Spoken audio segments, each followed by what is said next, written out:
সূরা ফাতিহার পর সূরা ইখলাস 3 বার পড়া যাবে কিনা, বারবার সূরা ইখলাস পড়লে নামাজে যে কি বরকত আসে, অনেকে এই বিষয়টা কিন্তু জানে না। একটা হাদিস শুনেন, পরে এই ফতোয়াটা বলছি।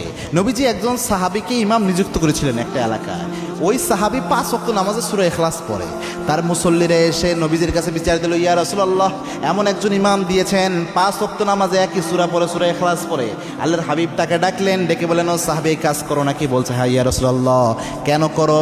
ওই সাহাবী বলছেন, আমি আমার আল্লাহরে সবচেয়ে বেশি ভালোবাসি। আমি যখন নামাজে দাঁড়াই আমার অন্য কোনো সূরা মাথায় আসে না, বারবার বারবার আল্লাহর পরিচয়ের জন্য এই সূরাটাই মাথায় আসে, এই জন্য বারবার পড়ি।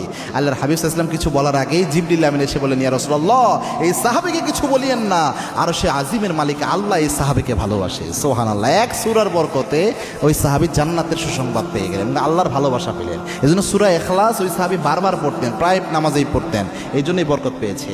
কোনো ব্যক্তি যদি সূরা ফাতিহা পড়ার পর সূরা ইখলাস 2 বার 3 বার এইভাবে পড়ে, কোনো সমস্যা নাই, আপনার নামাজ হয়ে যাবে। সকল ফুকাহে একরাম এই ব্যাপারে মত দিয়েছেন, প্রত্যেকবারই আপনি সূরা ইখলাস পড়তে পারবেন। যদি এই বরকতের নিয়তে পড়েন, আশা করি খুব একটা সমস্যা হবে না ইনশাআল্লাহ।